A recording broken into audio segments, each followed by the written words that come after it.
안녕하십니까? 저희 다니엘 세븐에 오신 여러분들을 다시 한번 진심으로 환영합니다. 우린 지난 2시간에 걸쳐서 다니엘서 배경과 그 1장을 같이 공부해 보았습니다. 이 다니엘서는 정말로 흥미진진한 책이죠. 이 다니엘서는 이 세상 역사의 마지막 시대를 위해서 기록된 책입니다. 여러분, 하나님께서 이스라엘 택하신 목적이 있었죠. 그것은 진리를 보여줄 수 있는 문화를 가지고 있는 백성들이 필요하셨기 때문에 그렇습니다. 그런데 또한 메시아가 그 민족에 태어났어야만 했습니다. 그래서 메시아가 오는 한 민족이 필요했죠. 그런데 그 나라가 하나님의 말씀을 순종하지 않으므로 그들이 택함받은 목적이 그만 실패로 돌아가고 말았습니다. 그 결과로 유대 나라가 바벨론의 침공을 받고 멸망당하게 되었죠. 그래서 많은 사람이 포로로 잡혀서 이제 바벨론 지방으로 갔습니다. 그 중에 다니엘과 세 친구들이 있었습니다. 그들은 가서 주님의 뜻대로 살기 위해서 결심을 한 것을 우리가 배웠습니다. 그들은 3년을 바벨론 대학에서 공부한 후에 최고의 졸업생들이 되었습니다. 지식적인 그런 입장뿐만 아니라 하나님의 영감을 이해하는 놀라운 출중한 지혜가 그들에게 있었다는 것을 우리가 배웠습니다. 바벨론의 학자들보다 10배나 더 많은 지혜가 있었던 것을 우리가 배웠습니다. 하나님께서 당신을 순종하며 충성스럽게 따라오는 종들을 통하여서 역사하시기 시작한 것을 우리가 배웠습니다. 여러분, 1장에서 우리는 다니엘과 세 친구들의 충성됨을 보았습니다. 하나님께서 그들을 어떻게 축복하셨는지를 우리가 보았습니다. 오늘은 이제 제2장을 연구할 차례입니다. 이제부터 다니엘의 그 놀라운 예언에 들어갑니다. 그런데 여러분, 이해하실 것이 있습니다. 이 다니엘 2장의 이 예언도 중요하지만 예언 속에 있는 다니엘의 성품이 참 중요합니다. 여러분, 자세히 잘 보시기 바랍니다. 이 다니엘서는 마지막 시대를 위해서 기록된 예언서입니다. 옛날을 위해서가 아니라 바로 이 시대에 살고 있는 우리가 주님과 말씀에 대해서 더 확신을 가지고 미래를 볼 수 있는 그런 지혜를 가지고 살도록 하시기 위해서 주님께서 이 예언을 허락해 주신 것입니다. 우리 다니엘 2장 1절 펴서 우리 같이 한번 읽어보면서 우리 말씀을 연구하도록 하십시다. 다니엘 2장입니다. 아주 흥미진진한 예언을 우리가 이제 보게 되겠습니다. 다니엘 2장 1절 읽겠습니다. 느부갓네살이 위에 있은 지 2년에 꿈을 꾸고 그로 인하여 마음이 번민하여 잠을 이루지 못한지라 그랬습니다. 여기에 참 아주 흥미있는 말씀이 있는데 한 가지 모순점이 발견됩니다. 여러분, 우리가 성경에서 모순되는 것 같은 점을 발견할 때 걱정하지 마시기 바랍니다. 기도하면서 기다리십시오. 하나님을 신뢰하십시오. 여러분, 성경이 어떤 것들은 모순되는 것 같은 것을 발견해도 그러나 우리가 자세히 연구할 때 분명히 그 뒤에 해석이 있고 또한 그 내용의 의미가 있고 또 이유가 있는 것을 발견하게 되는 것입니다. 여기에 우리 1절에 느부갓네살이 위에 있은 지 2년에 그랬습니다. 다시 말해서 느부갓네살 왕 2년에 그랬어요. 3년이 아니고 2년입니다. 그거 참 이상하지 않습니까? 여러분, 자 보십시오.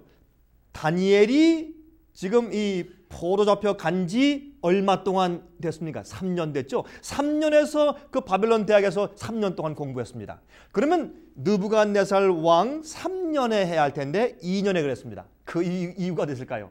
여러분이시요. 그 이유는 바벨론 왕들은 즉위하는 해는 계산하지 않습니다. 즉위하는 첫 번째 해는 영년으로 환산하기 때문에 이제 그 다음부터 계산해서 사실은 다니엘이 3년째 그 나라에 있을 때 그때는 느부갓네살 2년이라고 바벨론 역사는 기록하는 것입니다. 그래서 그렇습니다. 자, 고대 왕들은 꿈을 아주 중요시했습니다. 그들이 꾸는 꿈은 신이 그들에게 무엇을 현시해 주기 위해서 준 수단이라고 생각했습니다. 그래서 그들은 꿈에 대해서 굉장히 관심이 많았습니다. 이 느부갓네살 왕은 이 꿈을 범상한 것이 아닌 특별한 계시로 생각을 했습니다. 여러분, 다니엘서에서 세 번째 좀 더 앞으로 나가시면 아모스서가 있죠.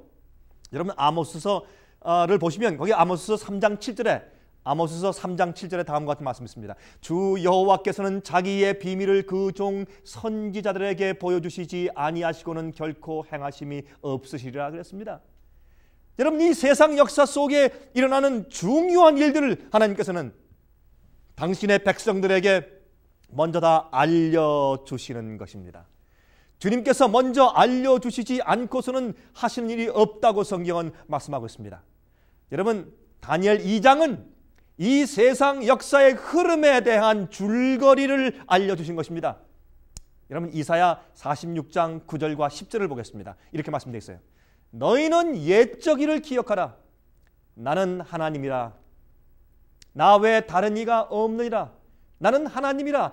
나 같은 이가 없느니라. 내가 종말을 처음부터 고하며 아직 이루지 아니한 일을 옛적부터 보이고 이르기를 나의 모략이 설 것이니 내가 나의 모든 기뻐하는 것을 이루리라 하였노라 그랬습니다. 여러분이시여, 우리가 믿는 하나님은 예언의 하나님이요, 우리가 믿는 하나님은 과거와 현재와 미래를 아시는 하나님이시요, 미래의 어떤 것을 다 미리 보시고 말씀하신 하나님이시요, 그런 하나님은 이 우주에 우리 하나님 여호와밖에 없죠.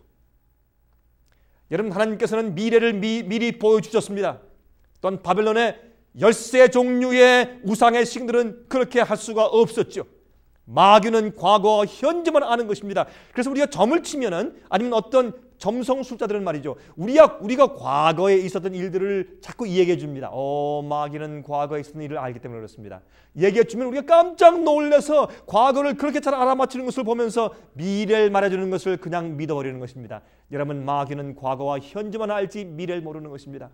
하나님께서 우리에게 예언을 주신 목적이 있습니다. 첫 번째, 하나님께서 성경에 우리에게 예언을 주신 목적 첫 번째, 하나님의 전능하심을 알려주시려고 그렇게 하신 것입니다. 그래서 하나님을 우리가 더욱더 신뢰할 수 있도록 하시기 위해서 우리에게 예언을 주셨습니다.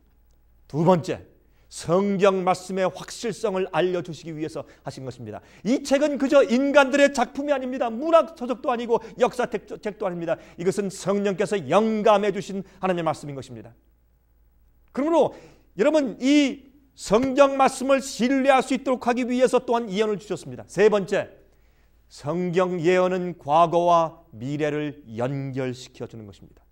이 세상 역사의 흐름이 그저 우연히 있는 것이 아니라 하나님께서 주관하신다는 사실을 알려주는 것입니다. 과거를 설명해주고 미래를 보여줍니다. 그래서 불확실한 미래를 두려움이 없이 맞이할 수 있도록 해주는 것이 바로 성경 예언인 것입니다. 네 번째 목적입니다. 현재를 살 때 확신을 가지고 살 수 있게 만드는 것입니다. 미래에 대한 두려움이 없이 믿음을 가지고 하나님을 위해서 현재를 살아갈 수 있도록 용기를 주기 위해서 바로 이 예언을 주는 것입니다. 주님께서 이 세상을 주관하시고 주님께서 보상하시고 주님께서 심판하시는 것을 예언이 보여주는 것입니다. 여러분, 느부갓네살 왕이 자기가 세운 이 나라가 앞으로 어떻게 될까 염려하면서 잠자리에 들어갔다고 했습니다. 그럴 때 하나님께서 그에게 꿈을 주셨습니다. 그런데 문제는 말이죠, 그가 꿈을 꾼 다음에 금방 그 꿈을 잊어버렸어요. 그 꿈을 기억할 수가 없는 것입니다. 여러분, 우리 다니엘서 2장 2절을 볼까요? 우리 다니엘서 2장 2절입니다. 왕이 그 꿈을 자기에게 고하게 하려고 명하여 박수와 술객과 점장이와 갈대아 술사를 부르매 그들이 와서 왕의 앞에 선지라 그랬습니다. 지금 느부갓네살 왕이 자기의 밑에 있는 부하들, 술객과 박사들과 술사들을 전부 다 불렀습니다. 여러분, 그들은 항상 자기들은 과거를 알지만 또한 미래도 알고 미리 예언해 준다고 장담하고 항상 조언했던 사람들입니다. 그래서 느부갓네살 왕은 그 자신만만한 그 박사와 술객들을 전부 다 불렀습니다. 불러서 자기가 잊어버린 꿈도 맞추고 또한 꿈에 대한 해석도 해달라고 그가 말하는 것입니다. 여러분, 그런 법이 어디 있습니까? 우리 여기서 좀 알고 지나갈 것이 있습니다. 바벨론은요, 천문학과 점성술의 시조 나라입니다. 여러분, 이 천문학과 점성술이 아주 발달했던 나라입니다. 박수는, 여기 성경에는 박수라는 뜻은 무당이라는 뜻이고, 또한 술객은 마술사들입니다. 영어로 sorcerers. 이 사람들은 죽은 자들과 교통한다고 하는, 죽은 영과 교통한다고 하는 그런 술객들이었습니다. 또한 점장이라는 뜻은, 점장이는 영어로 astrologers, 그것은 점성학자들 말하는 것입니다. 점성학자들. 그 사람들은 별의 움직임을 통해서 점치는 사람들입니다. 여러분, 요즘에도 점성술들이 많이 있죠. 여러분, 신문을 보시면 왼쪽이나 오른쪽 끝에 점성술로 어느 별에 속하고 또 내 운명은 어떻고 별의 움직임은 어떻고 그런 것으로 점을 치는 사람들의 얘기가 많이 나옵니다. 또한 갈대아 술사들 얘기가 있습니다. 이 갈대아 술사들은, 그 사람들은 정말 과학자들이었고 수학자들이었습니다. 여러분, 바벨론에서 수학이 발달한 것을 여러분께서 아시죠? 그들은 수학과 과학을 통해서 미래를 풀어나간다고 하는 그런 사람들이었습니다. 이런 사람들을 전부 다 왕이 불렀습니다. 다 모여라. 내가 하나님께서 신이 내게 굉장히 중요한 계시를 주셨는데 내가 잊어버렸다. 너희 좀 알아맞혀 봐라. 라고 좀 묻는 것이었습니다. 여러분 신명기 18장을 보시면 다음과 같은 말씀이 기록되어 있습니다. 신명기 18장의 말씀을 좀 제가 찾아서 읽겠습니다. 신명기 18장 9절부터 12절까지 보겠습니다. 이런 말씀이 있어요. 내 하나님 여호와께서 내게 주시는 땅에 들어가거든 너는 그 민족들의 가증한 행위를 본받지 말 것이며 그 아들이나 딸을 불 가운데로 지나게 하는 복술자나 기륭을 말하는 자나 요술하는 자나 무당이나, 다시 말해서 하나님께서는 이스라엘 백성들에게 무당이나 복술자 또한 이 아들과 딸들을 불 속에 지나가게 하면서 그런 신에게 경배하고 바쳐서 어떤 신의 은총을 받고 신의 어떤 예언을 듣고 하는 그런 것들 말이죠. 그런 것을 다 금하게 했습니다. 또 진언자나 친접자나 박수나 초혼자를 너희 중에 용납하지 말라 그랬습니다. 이렇게 신을 초청해서 교통하는 자들은 절대로 용납하지 말라 그랬습니다. 여러분 이렇게 해서 무릇 이런 일을 행하는 자는 여호와께서 가증히 여기시나니 이런 가증한 일로 인하여 내 하나님 여호와께서 그들을 내 앞에서 쫓아내시느니라 그랬어요. 이런 일은 절대로 용납해서는 안 되는 일입니다. 그러나 이제 느부갓네살 왕은 진리를 모르고 하나님을 모르기 때문에 그러한 신접자들과 과학자들과 그런 술자들과 그런 요술객들을 전부 다 불러서 자기의 꿈을 알아맞히고 또한 그 예언을 해석해 달라고 지금 부탁을 하는 것입니다. 우리 다니엘서 2장을 좀 돌아가서 보겠습니다. 2장 3절부터 말씀을 좀 보십시다. 3절부터 6절 읽겠습니다. 왕이 그들에게 이르되 내가 꿈을 꾸고 그 꿈을 알고자 하여 마음이 번민하도다. 갈대아 술사들이 아람 방언으로 왕에게 말하되 왕이여 만세수를 하옵소서. 왕은 그 꿈을 종들에게 이르시면 우리가 해석하여 드리겠나이다. 여러분, 왕이시여 우리에게 꿈을 알려주셔야 우리가 해석할 것이 아닙니까? 그 당연한 얘기죠. 그래서 꿈을 얘기해 줘야 해몽을 해주죠. 5절입니다. 왕이 갈대아 술사에게 대답하여 그러되 내가 명령을 내렸나니 너희가 만일 꿈과 그 해석을 나로 알게 하지 아니하면 너희 몸을 쪼갤 것이요 너희 집으로 걸음터를 삼을 것이요 너희가 만일 꿈과 그 해석을 보이면 너희가 선물과 상과 큰 영광을 내게서 얻으리라. 그런즉 꿈과 그 해석을 내게 보이라 그랬습니다. 여러분 어떻게 다른 사람이 꾸고 잊어버린 꿈을 알아맞힐 수가 있습니까? 세상에 이런 생떼가 어디 있습니까? 어디에 이런 일이 있을 수가 있습니까? 여러분 참 이상하죠? 여러분이시여 지금 이 왕이 너무나 급했습니다. 자기가 꾼 꿈을 지금 잊어버렸습니다. 그 꿈이 신이 준 것인데 너무 중요하다는 것을 느꼈어요. 그래서 꿈을 알려주고 또한 해석도 해달라고 지금 이 왕이 생떼 쓰는 것입니다. 너희들은 옛날부터 미래를 안다고 말했지 않느냐? 한번 알아맞혀 봐라. 그렇게 말하는 것입니다. 그들의 명예가 달려있는 것뿐만 아니라 그들의 생명이 지금 달려있습니다. 너희와 너희 식구를 내가 다 죽이겠다고 말했습니다. 너희가 알지 못하면 너희가 지금까지 거짓말한 것이니까 그런 뜻이죠. 자 이제 7절부터 12절까지 읽겠습니다. 이렇게 말씀되어 있습니다. 그들이 다시 대답하여 가로되 청컨대 왕은 꿈을 종들에게 이르소서. 그리하시면 우리가 해석하여 드리겠나이다. 다시 말했습니다. 왕이요 꿈을 알려줘야 해석하죠. 그 말이 맞지 않습니까? 그렇죠? 왕이 대답하여 그러되 내가 분명히 아노라. 너희가 나의 명령이 내렸음을 보았으므로 시간을 천연하려 함이로다.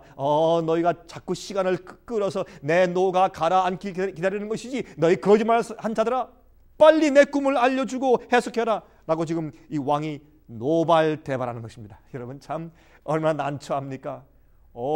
그들은 참 하나님을 아는 사람들이 아니었습니다. 이 박사와 술객들과 무당들과 이런 학자들이 하나님을 모르고 자기들의 지혜를 의지하고 악한 신을 의지하고 악령을 의지했습니다. 마귀의 영을 의지했습니다. 그럴 때 그들이 믿는 신이 참 신이 아닌 것을 그들도 뼈저리게 느끼게 되는 것입니다. 그들은 너무 어려운 지금 입장에 있습니다. 지금 자기들의 잘못된 믿음 때문에 그들이 지금 죽게 되어 있습니다.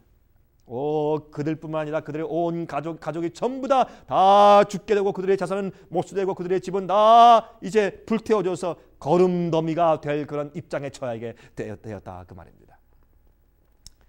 자 그런데 그 다음에 보십시다. 9절 너희가 만일 이 꿈을 나로 알게 하지 아니하면 너희를 처치할 법이 오직 하나이니 이는 너희가 거짓말과 망령된 말을 내 앞에서 꾸며 말하여 때가 변하기를 기다리려 함이니라. 이제 그 꿈을 내게 알게 하라. 그리하면 너희가 그 해석도 보일 줄을 내가 알리라 그랬습니다. 이제 보니까 너희가 지금까지 미래를 안다고 하는 것이 다 거짓말이었구나. 말해라. 꿈을 먼저 알려주면 너희가 꿈을 해석할 능력이 있다는 것을 내가 믿겠다라고 지금 왕이 말하는 것입니다. 얼마나 난처합니까? 어떤 입장에서 왕이 지금 생떼 쓰는 것이죠. 어떻게 남이 꾼 꿈을 어떻게 들여다보고 알 수가 있습니까, 여러분? 하나님께서 왜 느부갓네살 왕이 꿈을 꾼 다음에 그 꿈을 잊어버리게 하셨을까요? 거기엔 분명히 이유가 있죠. 무엇이겠습니까? 만약 왕이 그 꿈을 다 기억해서 꿈을 얘기해 주면 누구는 못 풀겠습니까? 적당하게 말하면 되죠. 그렇죠? 여러분, 꿈보다 해몽이 좋다는 말이지 않습니까? 그러므로 그 술사들과 박사들이 거짓말로 꾸며서 얼마든지 꿈을 해석할 수가 있는 것입니다. 그래서 하나님께서는 꿈을 준 다음에 살짝 잊어버리게 하셨습니다. 그래서 다니엘 당신의 종을 통해서만 그것을 해석할 수 있도록 하시기 위해서. 자, 이제 보십시다. 이제 자, 10절 보세요. 10절. 갈대아 술사들이 왕 앞에 대답하여 그러되 세상에는 왕의 그 일을 보일 자가 하나도 없나이다. 크고 권력이 있는 왕이 이런 것으로 박수에게나 술객에게나 갈대아 술사에게 물은 자가 절대로 있지 아니하나이다. 왕이시여, 과거에 이런 적이 없습니다. 왕이시여, 이런 적이 없습니다 말했습니다. 참 재밌죠? 이렇게 물은 자가 과거에 없었습니다. 그렇게 지금 말을 하는 것입니다. 왕의 물으신 것은 희한한 일이라. 육체와 함께 거하지 아니하는 신들 외에는 왕 앞에 그것을 보일 자가 없었나이다 한지라 그랬습니다. 그들이 인정했습니다. 이것은 특별한 참 신만이, 그 계시를 주신 신만이 그것을 알려줄 수 있습니다라고 그들은 솔직히 고백하게 되는 것입니다. 얼마나 놀랐습니까? 왕이 이로 인하여 진노하고 통분하여 바벨론 모든 박사를 다 멸하라 명하니라. 왕의 명령이 내림에 박사들은 죽게 되었고 다니엘과 그 동무도 죽이려고 찾아더라 그랬습니다. 여러분이시여, 참 놀라운 얘기가 있습니다. 여러분, 여기 보시면, 여기 있는 말씀 보시면 참 흥미있는 말씀입니다. 있는 말씀은 이제 이 사람들이 말하기를 왕의 물으신 것은 너무나 희한한 일입니다. 이것은 육체와 함께 거하지 아니하는 신만 왕의 것을 볼 수 있습니다 라고 말했습니다. 그럴 때 왕이 화가 나서 그들을 다, 박사를 다 멸해서 죽이라고 명령을 내렸습니다. 그때 13절에 왕의 명령이 내림에 박사들은 죽게 되었고 다니엘과 그 동무도 죽이려고 찾았더라 그랬습니다. 왜 그렇습니까, 여러분? 예? 여러분이 참 흥미있는 것은 다니엘과 세 친구들도 그 바벨론의 대학을 졸업해서 박사가 됐지 않습니까? 그래서 그 박사들 가운데 한 사람들이었지 않습니까? 그래서 그들도 좀 죽게 된 것입니다. 난처한 입장에 처했습니다. 왕의 시위대 장관 아리옥이 바벨론 박사들을 죽이러 나가매 다니엘이 명철하고 슬기로운 말로 왕의 장관 아리옥에게 물어가로되 왕의 명령이 어찌 그리 급하뇨? 아리옥이 그 일을 다니엘에게 고하매 다니엘이 들어가서 왕께 구하기를 기한하여 주시면 왕에게 그 해석을 보여드리겠나이다 하니라. 다니엘이 아주 참 태연하게 또한 지혜를 가지고 물었습니다. 아리옥 장군이시여, 왜 이렇게 급합니까? 왜 우리를 찾아오셨습니까? 왜 우리를 이렇게 데려가려고 하십니까? 그때 그 얘기를 다 들은 다니엘이 뭐라고 말했습니까? 걱정하지 마십시오. 왕에게 조금만 시간을 달라고 해주십시오. 내가 그것을 다 해석해 드리겠습니다. 그렇게 말했습니다. 왜 그랬을까요? 다니엘은 하나님을 신뢰하고 있었기 때문에. 그 꿈은 느부갓네살 왕에게 하나님께서 주신 꿈인 것을 그는 알았습니다. 17절부터 이에 다니엘이 자기 집으로 돌아가서 그 동무 하나냐와 미사엘과 아사랴에게 그 일을 고하였고 그의 세 친구를 같이 모았습니다. 그리고 나서 18절 기도하기 시작합니다. 하늘에 계신 하나님이 이 은밀한 일에 대하여 긍휼히 여기사 자기 다니엘과 동무들이 바벨론의 다른 박사와 함께 죽임을 당치 않게 하시기를 그들로 구하게 하니라. 하나님이시여, 우리의 생명을 보호해 주시옵소서 라고 간절히 기도합니다.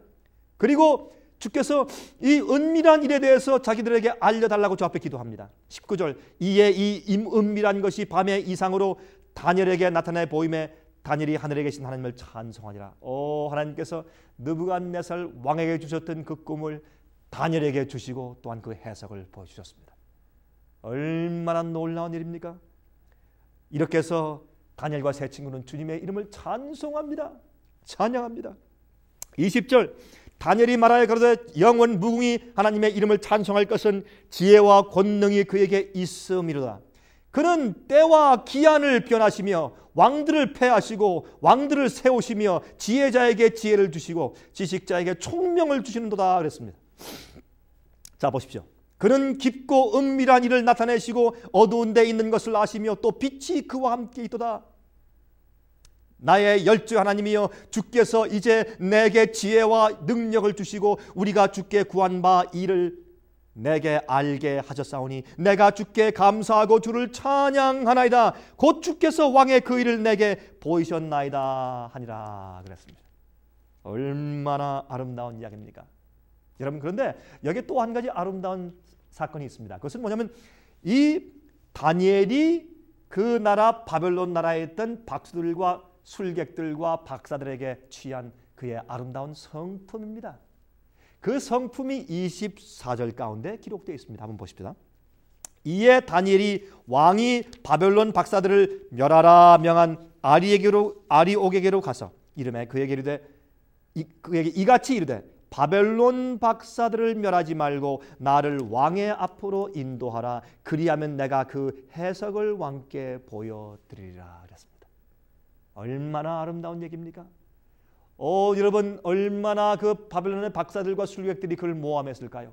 그를 질투하고 시기하고 미워했을까요? 저 유대 나라에서 포로로 잡혀온 히브리 사람이 저렇게 잘되고 은총을 받는 것을 볼 때 얼마나 시기하고 모함했을까요?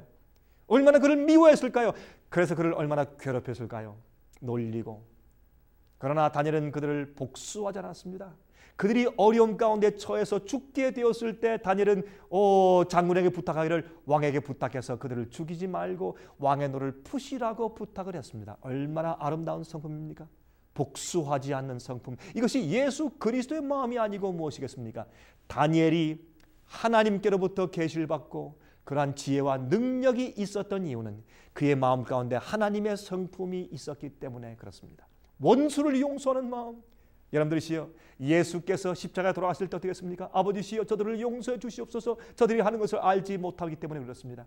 스데반이 죽기 전에 어떻게 기도했습니까? 하나님이시여 저들을 용서해 주십시오. 저들이 하는 것을 알지 못해서 그렇습니다 라고 기도했지 않습니까? 이것은 주님의 종들의 품성의 특징이 아니고 무엇이겠습니까? 제가 또 25절부터 30절까지 읽겠습니다. 이렇게 대목대목 읽어나가면서 보니까 참 얼마나 흥미있고 우리 감격스러운지 모르겠습니다. 물론 여기 있는 것은 예언이지만 또한 이 예언 속에 하나님의 백성들이 배워야 할 놀라운 품성들이 알알이 숨겨져 있는 것을 우리가 볼 수가 있는 것입니다. 자, 우리 보십시다. 25절부터. 이에 아리옥이 다니엘을 데리고 급히 왕의 앞에 들어가서 고하되 내가 잡혀온 유다 자손 중에서 한 사람을 얻었나이다. 그가 그 해석을 왕께 아시게 하리이다. 왕이시여 여기에 왕의 꿈을 해석할 사람이 있습니다 라고 말했습니다. 왕이 대답하여 벨드사살이라 이름한 다니엘에게 이르되 내가 얻은 꿈과 그 해석을 내가 능히 내게 알게 하겠느냐? 박사들도 못하고 술객들도 못하고 과학자들과 수학자들도 다 못했는데 내가 감히 내 꿈을 알게 하겠느냐 말했습니다. 그때 27절에 다니엘이 말합니다. 다니엘이 왕 앞에 대답하여 가로되 왕의 물으신 바 은밀한 것은 박사나 술객이나 박수나 점쟁이가 능히 왕께 볼 수 없으되 오직 은밀한 것을 나타내실 자는 하늘에 계신 하나님이시라. 그가 느부갓네살 왕에게 후일에 될 일을 알게 하셨나이다. 왕의 꿈 곧 왕이 침상에서 뇌 속으로 받은 이상은 이러하니라. 그가 말했습니다. 이것은 학자의 머리로 안 됩니다. 신접한 무당들의 힘으로 안 됩니다. 이것은 참 하나님의 지혜로만 가능합니다 라고 그는 하나님을 소개합니다. 이스라엘의 여호와를 소개합니다. 그리고 그는 겸손하게 이 은밀한 비밀을 해석해 주기 시작합니다. 29절 왕이여, 왕이 침상에 나가서 장래일을 생각하실 때 은밀한 것을 나타내시는 이가 장래일을 왕에게 알려셨사오며 왕이시여 하나님께서 왕에게 지금 미래에 있을 일을 보여주신 것입니다.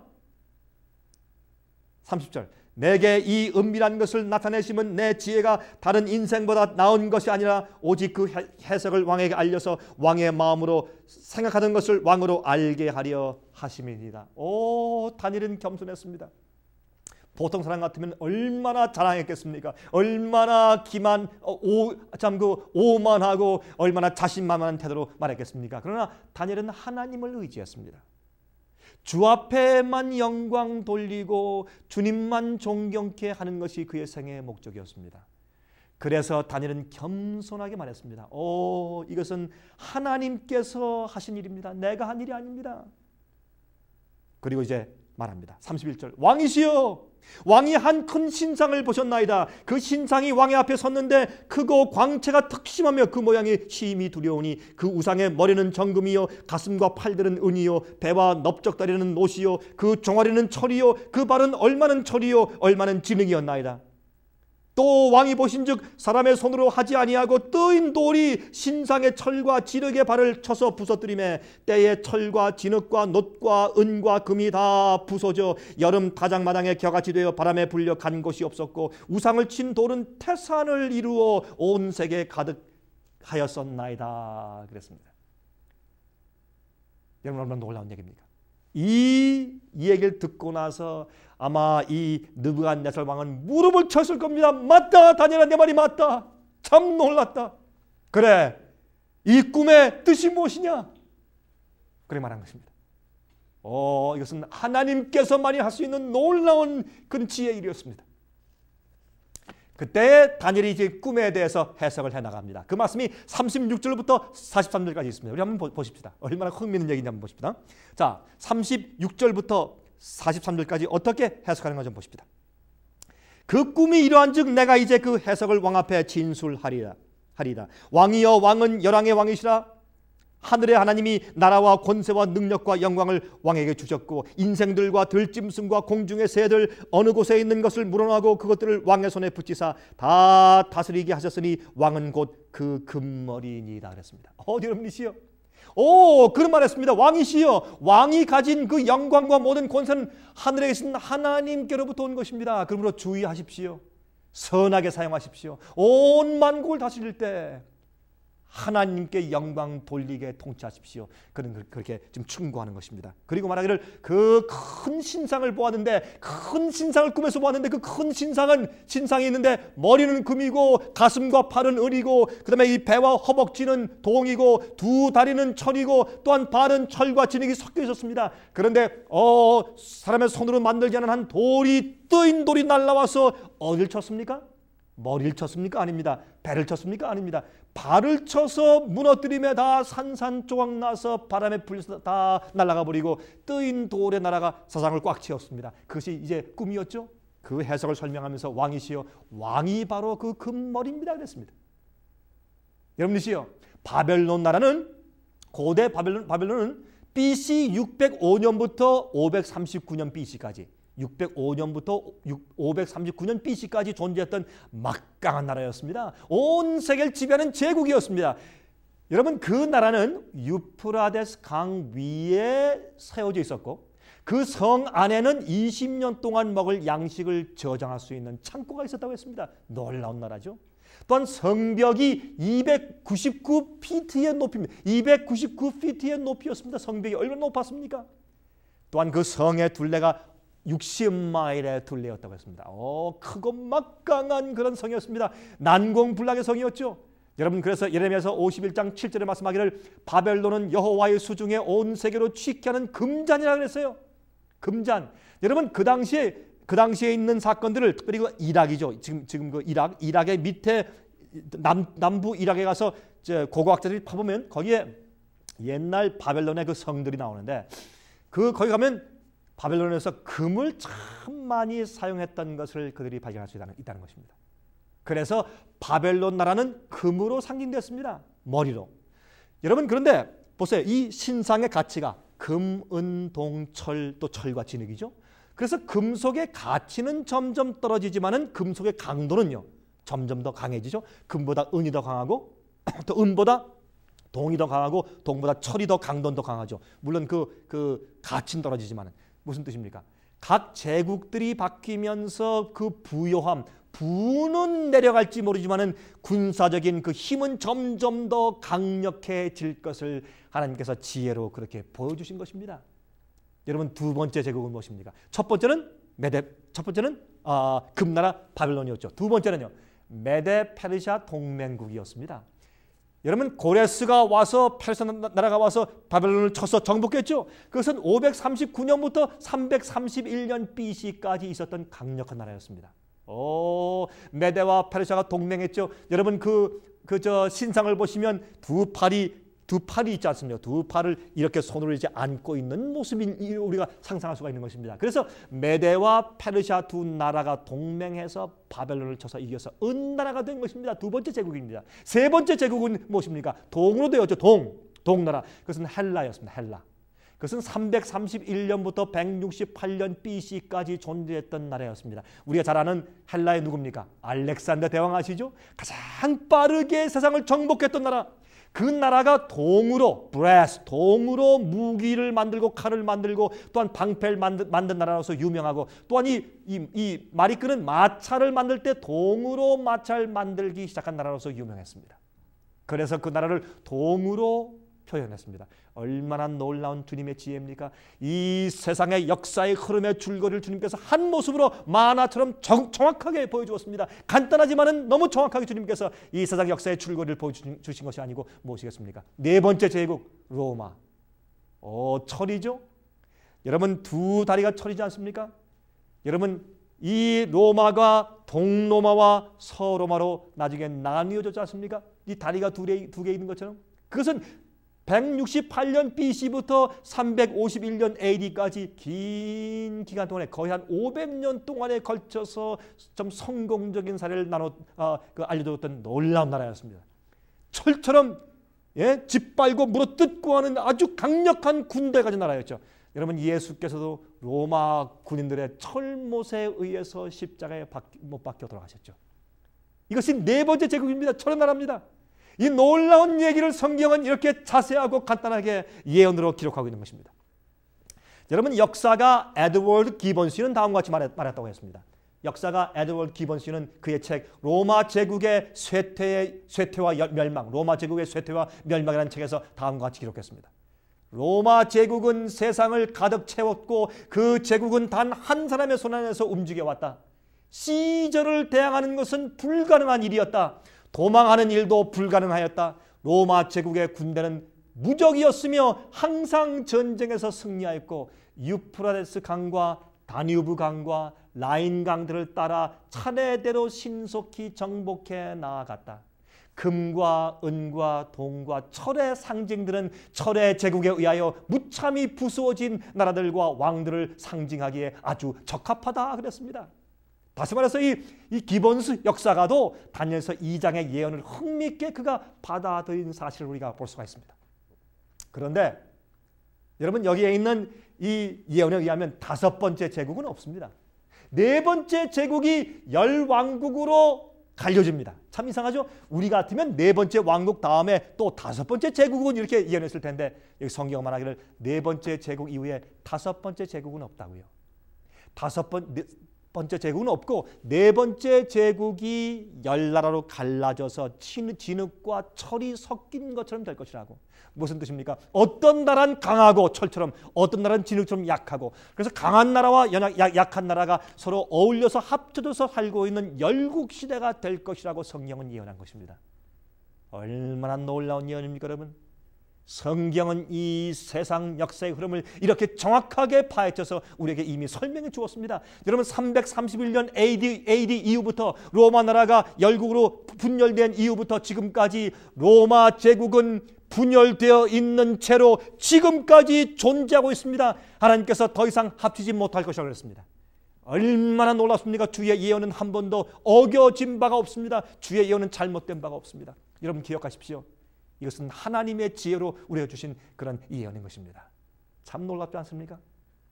여러분, 로마 나라가 멸망됐을 때 처음에는, 나중엔 좀 더 숫자가 적어지거나 많아진 적도 있지만은, 처음에 갈라질 때 로마 나라가 정확하게 열 나라로 분열되었다는 사실을 역사가 증명하고 있습니다. 자, 이제 우리 그 결론을 봅니다. 자, 이제 44절부터 보겠습니다. 여러분, 다니엘서 2장 44절부터 있는 말씀을 봅니다.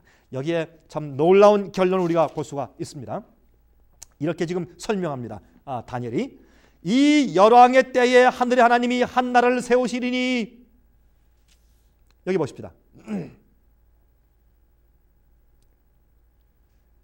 여기 이제 제가 40절부터 다시 읽겠습니다. 넷째 나라는 강하기가 철 같으리니 철은 모든 물건을 부서뜨리고 이기는 것이라 철이 모든 것을 부수는 것 같이 그 나라가 문 나라를 부서뜨리고 빠올 것이며 왕께서 그 발과 발가락이 얼마는 토기장의 진흙이요 얼마는 철인 것을 보셨은즉 그 나라가 나누일 것이며 왕께서 철과 진흙이 섞인 것을 보셨은즉 그 나라의 철에 든든함이 있을 것이나 그 발가락에 얼마는 철이요 얼마는 진흙인즉 그 나라가 얼마는 든든하고 얼마는 부서질만 할 것이며 왕께서 철과 진흙이 섞인 것을 보셨은즉 그들이 다른 인정과 서로 섞일 것이나 피차에 합하지 아니함이 철과 진흙이 합하지 않음과 같으리라 그랬습니다. 놀라운 얘기죠.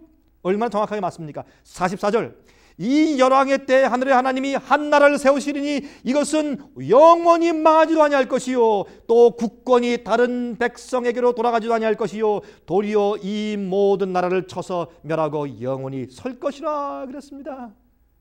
놀라운 얘기죠. 여러분이시여 여기 기억하시기 바랍니다. 여기에 두 가지 중요한 말씀이 있습니다.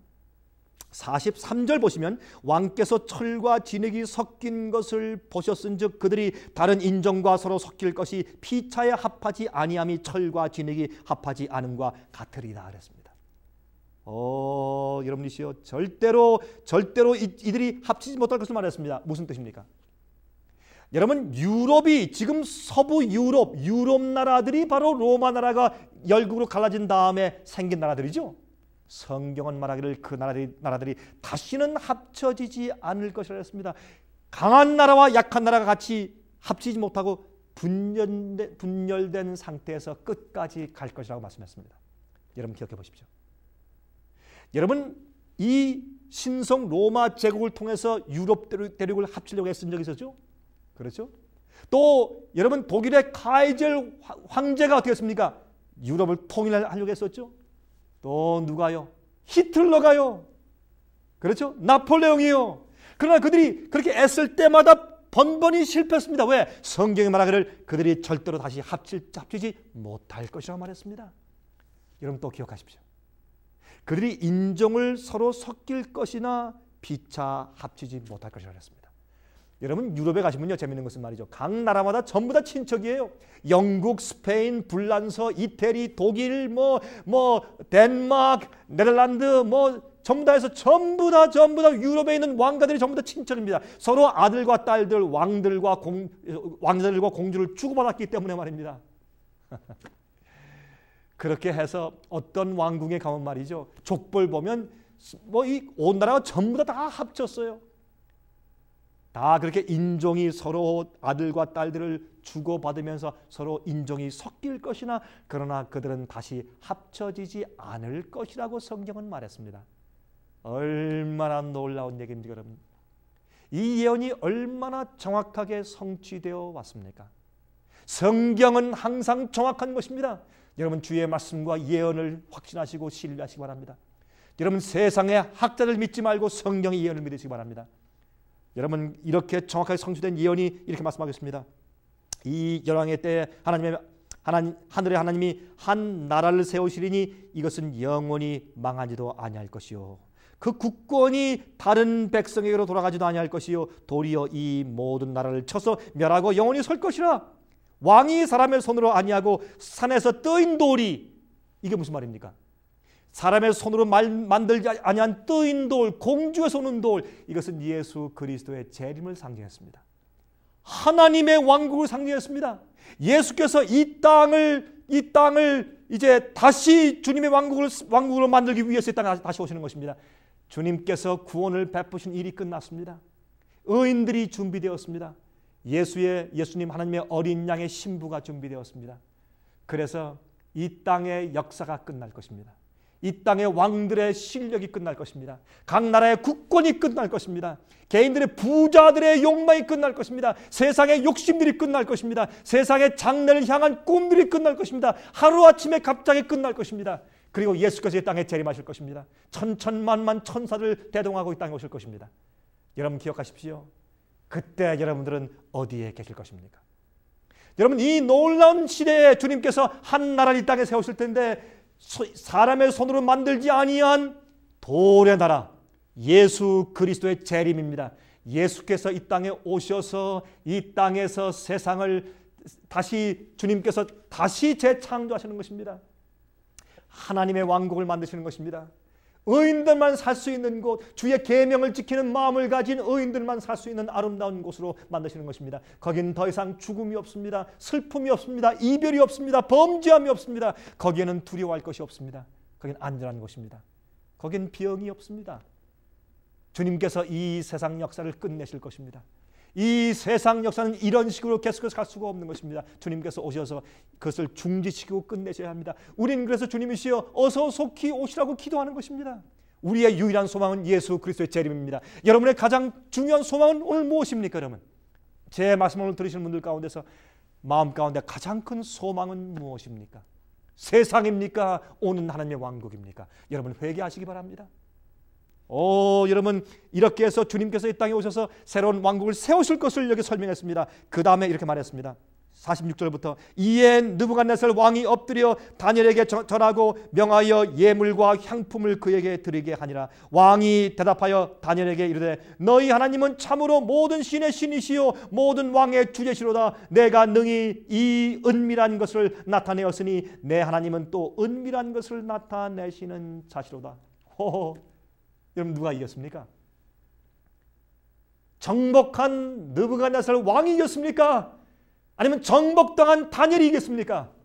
여러분이시여, 인간적으로는 정복당한 것 같았지만은 그러나 하나님을 신뢰하는 젊은 다니엘이 놀라운 그 당시의 제국 그 바벨론의 황제인 느부갓네살 왕을 이긴 것입니다. 이것이 주님의 방법입니다. 이것은 하나님의 승리였습니다. 느부갓네살 왕이 말했습니다. 그에게 이제 큰 예물과 향품을 주었다고 했습니다.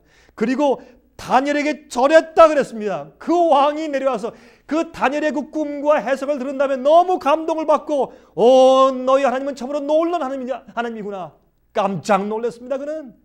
그리고 다니엘의 하나님, 히브리 하나님, 이스라엘의 하나님, 그 여호와께서 참 하나님인 것을 그가 이제 알고 인정했습니다.